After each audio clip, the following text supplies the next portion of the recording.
सेहत से ही ज़माना है।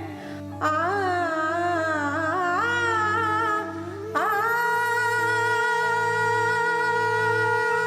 अस्सलाम वालेकुम ख़वातीन व हज़रात, डीडी उर्दू के प्रोग्राम इल्म सेहत में आपका खैर मक़दम है।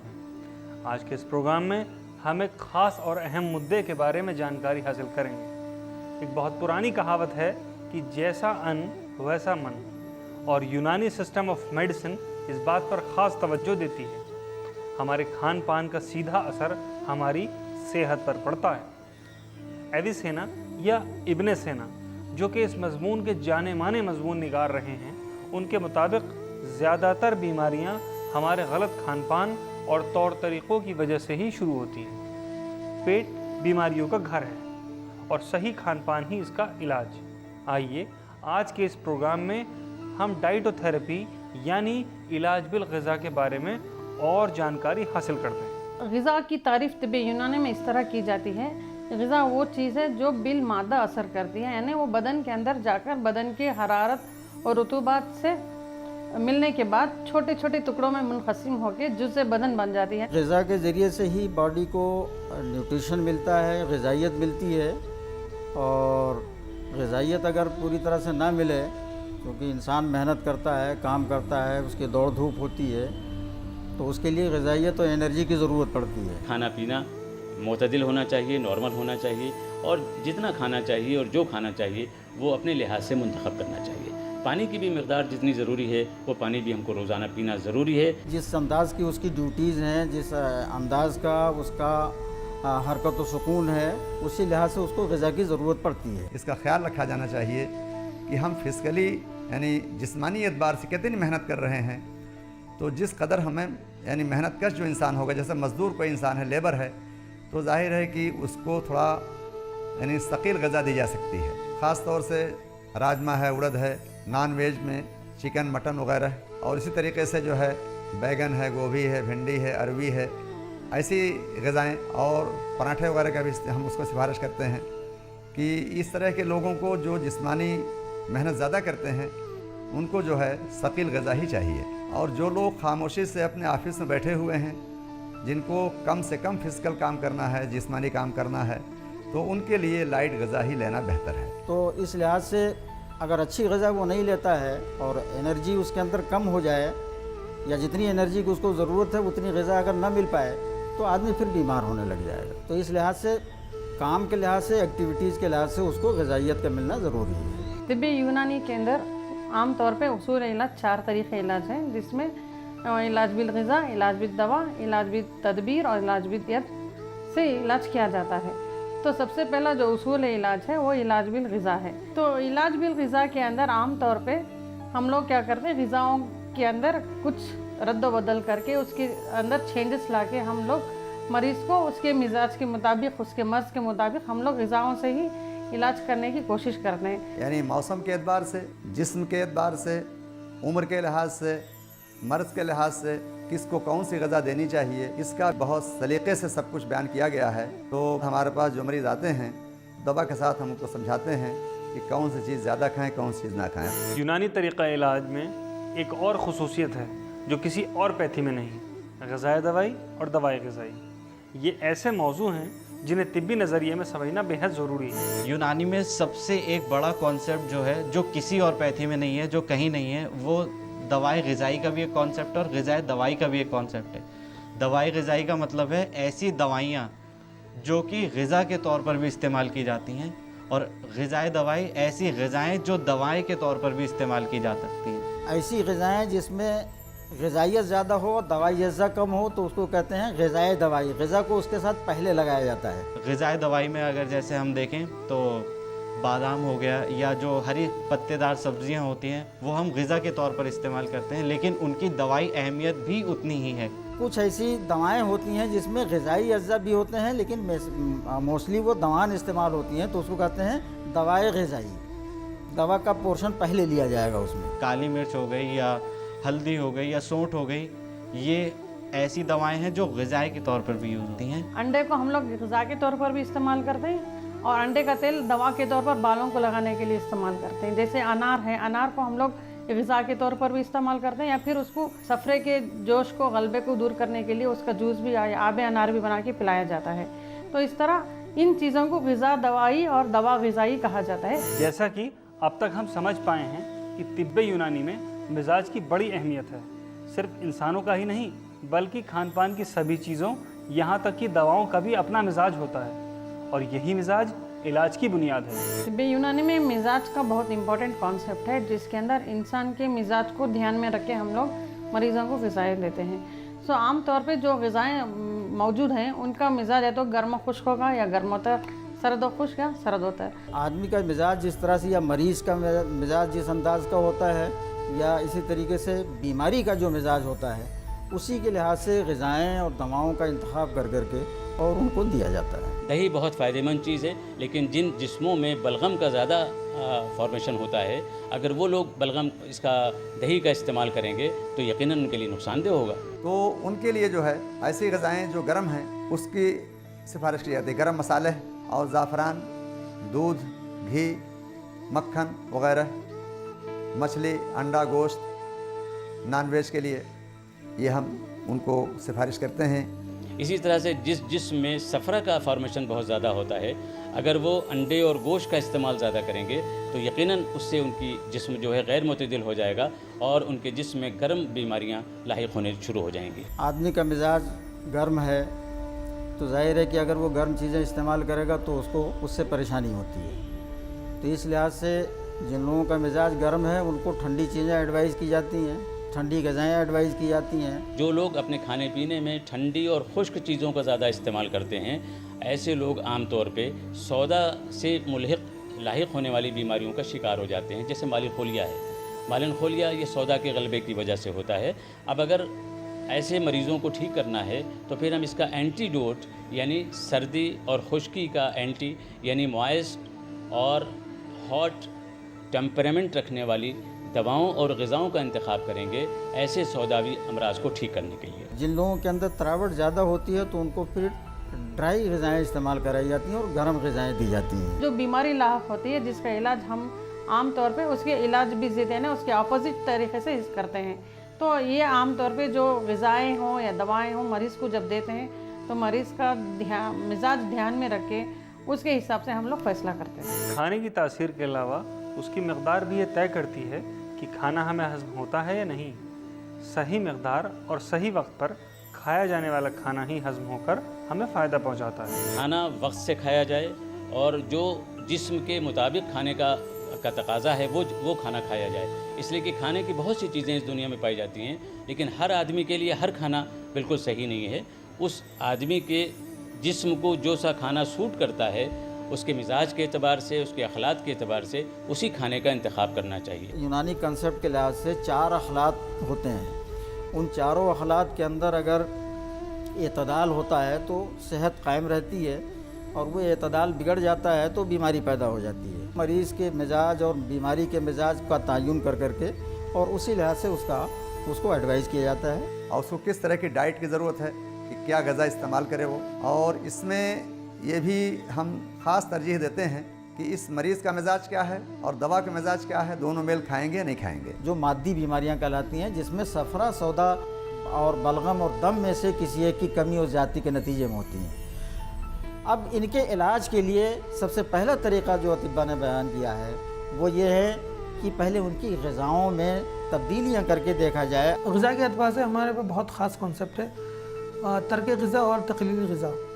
तो जब हमारे पास फालिज का कोई मरीज़ आता है या फिर और भी कोई एक्यूट मरीज़ हो, डिजीज़ के पेशेंट्स होते हैं, उस वक्त हम तर्क ग़िज़ा जो है उसके लिए एडवाइस करते हैं। तर्क ग़िज़ा का मतलब ये है कि ग़िज़ा को बिल्कुल छोड़ देना। जैसे बुखार के अंदर मरीज़ में ताकत भी रहती है, उतनी ज़्यादा निढालपन भी नहीं रहता, उसके अलावा उसमें इंतहाई रहते हैं, उसकी जो शिद्दत है बुखार की उसमें ग़िज़ा को तर्क कर देते हैं। इससे हमारा मेन मकसद ये होता है कि जो तबीयत मर्ज़ को इजाले के तौर पर मादे को बाहर अखराज करने की कोशिश कर रही है, उस वक्त हम लोग ग़िज़ा दे के तबीयत को हाजिमे की तरफ माइल ना कर दें। और अगर बीमारी ऐसी हो कि हम समझते हैं कि ये बहुत लंबी खिंचेगी तो उसके अंदर जाहिर सी बात है कि हमें जो है क़ुव्वत को भी मेंटेन करना पड़ेगा, ताकत देनी पड़ेगी। तो उस वक्त में हम तकलीली ग़िज़ा करते हैं, यानी ग़िज़ा को कम कर देते हैं, बिल्कुल छुड़ाते नहीं हैं। जैसे सब्जियों का पानी या फल का रस है, इन चीज़ों को हम लोग उस हालत में देते हैं जहाँ पर भूख कम लगती है मरीज़ को और उसको कमज़ोरी भी महसूस ना हो, इसलिए हम लोग आमतौर पे कमियत यानी क्वांटिटी को बढ़ा के उसकी क्वालिटी को हल्का रखते हैं, जहाँ पर मादा जो मर्ज़ का मादा है वो भरा हुआ हो। यानी ग़िज़ाओं से भी और दवाओं से भी उनका इलाज करते हैं और वो फिर जिस्म मुतदिल हो जाते हैं और इस तरह से उनकी बीमारियाँ ठीक हो जाती हैं। बहुत सी ग़िज़ाएँ हैं जो हमारे अज़ा को ताकत देती हैं। अतिब्बा ने सालों के तजुर्बे के बाद ये बताया कि कौन कौन से फल या सब्जियां कुछ ख़ास हालात में खाना कारआमद साबित होता है। आमतौर से होता है खून की कमी पाई जा रही है। खून कमी पाए जाने की वजह असल में सिर्फ ये नहीं कि खाना नहीं खाया जा रहा है, बल्कि जो कुछ हम खाना खा रहे हैं वो जुज़्व बदन नहीं हो रहा है, यानी माल न्यूट्रिशन की कैफियत पैदा हो गई। ख़ासतौर से इंडिया में एक कल्चर है कि लेडीज़ खुद कम खाती हैं और अपने हस्बैंड और अपने बच्चों की तरफ ज़्यादा उनका ध्यान होता है, तो उस कारण भी एनीमिया, तो 90% लेडीज़ को जो ओपीडी में आती हैं उनको एनीमिया होता है, क्योंकि उनका रिप्रोडक्टिव पीरियड जो होता है 12 साल से 45 से 50 साल तक, उसके अंदर उन लोगों को ब्लड लेवल का जो लॉस होता रहता है उसको मेंटेन करना बहुत ज़रूरी है। इसके लिए आयरन देना ज़रूरी पड़ता है। तो आंवला जो है डिफरेंट फॉर्म में हम लोग इस्तेमाल करते हैं, चटनी फॉर्म में भी इस्तेमाल करते हैं, ड्राइड कैंडी फॉर्म में भी मिलता है, पाउडर फॉर्म में भी मिलता है। तो इसको जो है हम आंवले को इस्तेमाल कराते हैं और आंवले में एक चीज़ विटामिन सी भी काफ़ी ज़्यादा होता है और विटामिन सी आयरन के एब्जॉर्प्शन में बड़ा हेल्पफुल होता है। और फिर जब औरत माँ बनती है तो उस वक्त कैल्शियम के लिए दूध का बहुत ज़्यादा इस्तेमाल करें, या रागी, यहाँ साउथ में रागी मिलती है जो बहुत कैल्शियम में रिच है, इसके इस्तेमाल से उसका कैल्शियम का सप्लीमेंट हो जाता है। खाने में बस तो यही है कि सब्ज़ी खाएं, गोश्त ना खाएं ज़्यादा। तो और जो बच्चे को मेरे बताया था कि फ्रूट्स वगैरह दें तो उससे हीमोग्लोबिन कवर होता है, अनार दें, जूस दें अनार का। जैसे फ्रूट्स है, खजूर है, खून बढ़ाने के लिए जो बताते हैं, और जूस वगैरह, एप्पल वो सब फल वगैरह बताते रहते हैं सब। इसी तरह से लीवर के केस में भी हमारे पास जो वर्म कबीज के केसेस आते हैं, हेपेटाइटिस के केसेस आते हैं, हम उनको जो लाइफस्टाइल में जो तरकीबें और जो तदबीरें होनी चाहिए वो हम उनको बताते हैं। खाने पीने में जो एहतियात होनी चाहिए, मिसाल के तौर पर फ्राइड चीज़ों का, ऑयली चीज़ों का, ख़ास तौर से गोश्त और अंडे वगैरह का इस्तेमाल वो हम बंद कराते हैं और वेजिटेबल्स ख़ास तौर से ठंडी सब्जियों का हम इस्तेमाल कराते हैं। अगर कोई मरीज़ ऐसा आया हो जिसका निज़ाम हज़म ख़राब है, लीवर कमज़ोर है या उसको जो है किसी वजह से भी हज़म नहीं हो रहा है, तो उसको हम सबसे पहले जो सिफारिश करते हैं, बताते हैं, समझाते हैं कि हल्की ग़िज़ा इस्तेमाल करे। वो ऐसी ग़िज़ाएँ जैसे लौकी है, तुरई है, टिंडा है, करेला है, परवल है और सेम है, फली है, इसका इस्तेमाल वो करे ज़्यादा से ज़्यादा। और उसमें हरा मिर्च है, हरा धनिया है और अदरक है, लहसुन है, इसका इस्तेमाल जायके के तौर पर भी, हाजमे के तौर पर भी कर सकते हैं। ये ज़ूद हज़म ग़िज़ाएँ हैं। अनार के बारे में बताना चाहता हूँ, यूनानी में इसके बहुत फ़ायदे हैं और ख़ास तौर से जो अनार का जूस है वो गैस्ट्राइटिस के लिए बहुत यूज़फुल है। गैस्ट्राइटिस एक पेट की बीमारी है जिसमें इन्फ्लेमेशन हो जाता है, सूजन हो जाती है और कंप्लीट लॉस ऑफ एपिटाइट, यानी भूख नहीं लगती और मरीज़ जो है वो अपना वेट लूज़ करने लगता है। तो इस किस्म की बीमारी में, जिसको गैस्ट्राइटिस कहते हैं, उसमें अनार जो है बेपनाह मुफीद है। बेलगिरी का जो फ्रूट है उसका जो हम शरबत ताज़े का जो हम इस्तेमाल कर रहे हैं, ख़ास तौर से गर्मियों में जो इस्तेमाल किया जाता है वो ठंडक देने के लिए इस्तेमाल करते हैं। और गर्मी की वजह से, लू लगने की वजह से जो परेशानियां आती हैं लोगों को, कि किसी को लूज़ मोशंस हो जाते हैं या पेट ख़राब होता है ज़्यादा पानी पीने की वजह से, तो उस कंडीशन में शरबत बेल का एक ख़ास एक रोल है कि वो ठंडक के साथ साथ पेट को भी फ़ायदा करता है। और इसी तरीके से जो मरीज़ ब्लड प्रेशर के हैं, जिसको ज़ख्म दम कवी कहते हैं, हाइपरटेंशन के मरीज़ हैं, तो ये जाहिर है कि ये वाज़ेह करता है कि इनका मिजाज गर्म है, तो उनको भी ऐसी ग़िज़ाएँ देते हैं जो सकील ना हो, जिनका मिजाज जो है बारिद रतब हो।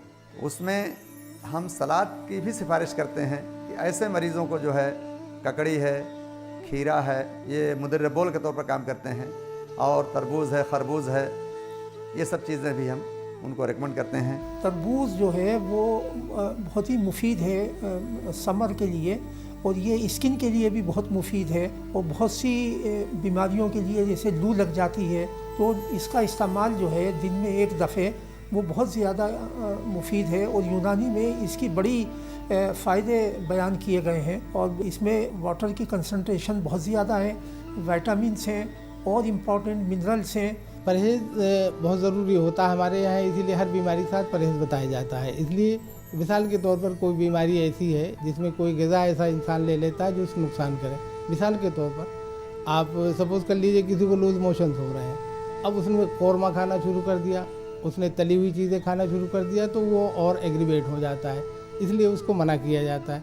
परहेज़ यही मुझे ये बताया कि तली चीज़ें थोड़ी कम लें और जो है ना वो स्पाइसी मिर्च वगैरह नमक मिर्च ज़रा कम लें, चिकनाई कम लें, ये परहेज़ बताया है उन्होंने। ज़रा मोटी हूँ, वेट कम कराने के वास्ते आई हूँ। सुबह में वॉक करना 6 बजे से 7 o'clock तक, फिर शाम में 5 o'clock से 6 o'clock तक। रोटी खाना, चावल सब नहीं खाना, गोश्त सब नहीं खाना, सूखी रोटी खाना, तेल नहीं लगा को खाना। परहेज़ जी यहाँ वही है, तली हुई चीज़ें, मिर्च मसाला बादी चीज़ें खाने में मना है, जैसे भिंडी भुजिया वगैरह गोभी वगैरह मना किया हुआ उन्होंने। लाइट खाना खाओ। हमें कमर दर्द बहुत था तो हम इधर से दवा लेके गए तो अब थोड़ा कम है और टेस्ट कराने के लिए और आए हैं। हमें 21 दिन की दवाई दी थी तो हमें कम है और फिर दोबारा आने के लिए कहा था तो हम इधर आए। अंडा, गोश्त, मच्छी, ये खाने के लिए मना किया था और मसालेदार चीज़ कोई भी नहीं खाने के लिए, कोई भी नहीं खाना। खांसी किसी को आ रही, वो दही खा रहा है या बर्फ़ का पानी पी रहा है या कोल्ड ड्रिंक ले रहा है तो बढ़ेगी। इसीलिए ये सारी चीज़ें हम मना करते हैं कि भाई इस चीज़ से नुकसान होगा, उसको परहेज़ करना है। जिस चीज़ से फ़ायदा हो ग़िज़ा में वो ग़िज़ा लेनी है और दवा का इस्तेमाल करना है। जिन मरीज़ों को ब्रोंकाइटिस की शिकायत होती है, अस्थमा की शिकायत होती है, आर्थराइटिस की शिकायत होती है, आम तौर पे उन मरीज़ों के जिस्म में बलगम का गलबा हो जाता है और यही वजह है कि उनको ठंडी बीमारियां लाहिक होने लगती हैं। हम लोग ऐसे मरीज़ों का इलाज गर्म और खुश्क तदाबीर से करते हैं, ठंडी चीज़ों से परहेज़ कराते हैं। इसी तरीके से जो मरीज़ होता है जॉइंट पेन का, उसमें आम तौर से यूरिक एसिड बढ़ी हुई होती है। जिनमें यूरिक एसिड बढ़ा हुआ होता है जिन पेशेंट्स का, उसको यानी फौरी तौर पर हम कोशिश करते हैं कि उसकी ग़िज़ा पर तवज्जो दी जाए और दवा तो हमारी ऑलरेडी काम करती ही है। तो उसमें हाई प्रोटीन डाइट जैसे राजमा, उड़द, गोभी, भिंडी और खट्टी चीज़ें, अचार है, नींबू वगैरह है और खट्टे फल हैं, इसको हम मना करते हैं। मेरे को ना जो खून टेस्ट कराया तो मेरे को गठेड़ बाय बताई डॉक्टरों ने। ठंडी और खट्टी और बादी चीज़ें मना कर रखी हैं और जो है वो उनको छोड़ के कुछ भी खा सकते हैं। अगर स्किन की कोई बीमारी है, बहुत ज़्यादा बदन में खुजली है, या तो कहते हैं कि भाई बहुत ज़्यादा गर्म चीज़ें नहीं खानी, गर्म मसालों का इस्तेमाल नहीं करना, बहुत मिर्च मसालों का इस्तेमाल नहीं करना। स्किन डिजीज़ का पेशेंट है तो उसके लिए है कि अंडा, मछली, राजमा, उड़द, मटन और बीफ, इन सब से परहेज़ कराते हैं। इस तरह से अचार है, खटाई है, इसका भी हम कहते हैं कि कम से कम मसाला इस्तेमाल किया जाए। तो मरीज़ को बताते हैं कि ऐसी कोई चीज़ खाने में ना खाएं जो बलगम पैदा करे या जो खून में हिद्दत पैदा करे। तेज़ चीज़ें, मिर्च मसाले, गरम मसाले ख़ास तौर से इनका इस्तेमाल ना करें। मेरे ये वाइट पैचेस हो रहे हैं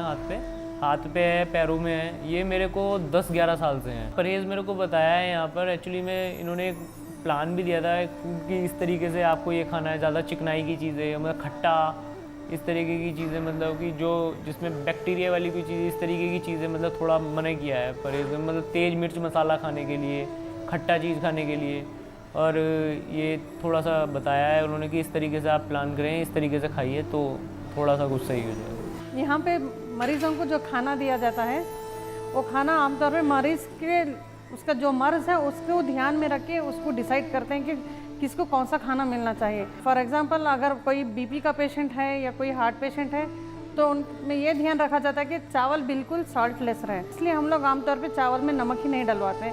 और अगर कोई डायबिटिक पेशेंट है तो उसको हम लोग ये करते हैं कि चावल के बजाय 1 या 2 रोटी एक्स्ट्रा दे देते हैं, या फिर ऐसा भी करते हैं सुबह के वक्त उन्हें एक दिन या इडली, एक दिन डोसा, एक दिन रोटी या एक दिन आमलेट ब्रेड, इस तरह से दिया जाता है। मेरे को शुगर की बीमारी है और काफ़ी फ़ायदा हुआ इनकी दवाई लेने। परहेज़ बताया, एक तो टहलना बताया इन्होंने और मतलब मीठे से बचने के लिए बताया। परहेज़ जो है अगर आदमी दवा करे तो दवा को 3 गुना से कर दिए। अगर परहेज़ हो जाए तो दवा जो है जो दवा 5 दिन में असर करने की वो 3 दिन में असर कर लेगी और उसका जल्द फ़ायदा होता है और मरीज़ को बहुत जल्दी शिफा हो जाती है। यूनानी तिब में खान पान की बहुत अहमियत है। खान पान के इस्तेहाले से जो चीज़ें बदन में नशोनुमा पाती हैं वो चीज़ें हैं कैलूस, और कैलूस के ज़रिए जो चीज़ें खारिज होती हैं वो कहलाती है कैमूस। कैलूस और कैमूस में तवाज़ुन बिगड़ने से ही बीमारी बदन में बनती है। इन्हीं चीज़ों के तवाज़ुन करने के लिए ज़रूरी है कि क्या खाएं, कैसे खाएं, कितना खाएं और कब खाएं। अगर काइम या काइमूस अच्छा हो तो उसका जज्ब या अब्जॉर्प्शन अच्छा होता है, या अगर काइम रद्दी हो तो उससे हाजिमे में फसाद पैदा हो जाता है और बहुत सारे अमराज मेदी जैसे वर्म मैदा, नफ़क़ शिकम, ये सब चीज़ें पैदा हो जाती हैं। पेट का साफ़ होना बहुत ज़रूरी है, जिसको हम तिब्बी इस्तिलाह में इस्तिफ़राग कहते हैं। ये बहुत ज़रूरी है इसलिए कि कब्ज़ की वजह से भी बहुत से अखलात में डिस्टर्बेंस होते हैं, लिहाजा कब्ज़ को दूर किया जाए। कोई दवा लेने की ज़रूरत नहीं पेश आएगी अगर हम कायदे से वक्त से खाना खाएं और मौसम के लिहाज से सब्ज़ियाँ इस्तेमाल करें और सलाद इस्तेमाल करें, और जो मौसम के फल हैं वो इस्तेमाल करना चाहिए। उससे बड़ा फ़ायदा ये होता है कि वो ताज़ा होता है और सस्ता भी होता है, हर कोई आदमी इस्तेमाल कर सकता है। खाना खाने के फ़ौरन बाद पानी का इस्तेमाल मुज़िर होता है। जब खाने का हज़म का अमल शुरू हो जाए तकरीबन घंटे 1.5 घंटे के बाद तब मैदे को पानी की ज़रूरत होती है और उस वक्त फिर पानी पीना चाहिए और ख़ूब पानी पीना चाहिए, इसलिए कि मैदे को उस वक्त पानी की ज़रूरत होती है। हम लोग जो खाते हैं वही हमारे बॉडी के अंदर रिएक्ट होकर बीमारी की शक्ल में आता है। तो आम तौर पे हम लोगों को जब खाना खाते हैं तो इस बात का ध्यान रखना चाहिए कि कौन सी चीज़ हमारे लिए फ़ायदेमंद है और कौन सी चीज़ हमारे लिए नुकसानदायक है। हमारे यहाँ पर यूनानी में एक ये ख़ास कंसेप्ट ये है कि दवा सिर्फ दवा नहीं है, वो ग़िज़ा भी है। तो यही कंसेप्ट हमारी हर दवाओं के अंदर आता है। किसी में कम ग़िज़ाइयत है, किसी में ज़्यादा ग़िज़ाइयत है। यही दोनों चीज़ें जो हैं हमारे यहाँ पर इसी तरह से इस्तेमाल की जाती हैं। तो देखा आपने, खाने का काम सिर्फ मुँह को जायका देना या पेट भरना ही नहीं, यूनानी तिब में इसकी ख़ासी अहमियत है। हम क्या खाएं, कब खाएं, कैसे खाएं और क्या ना खाएं, ये कुछ बुनियादी उसूल हैं जो हमें लंबे वक्त तक सेहतमंद बनाए रखने में हमारी मदद करते हैं। आज के प्रोग्राम में बस इतना ही। अगले एपिसोड में हम बात करेंगे इलाज बिल दवा यानी फार्माकोथेरेपी के बारे में। सभी की सेहत के लिए दुआ करते हुए मैं आपसे विदा लेता हूँ। शब खैर, अलविदा। पुरखों से मिला है खजाना ये हम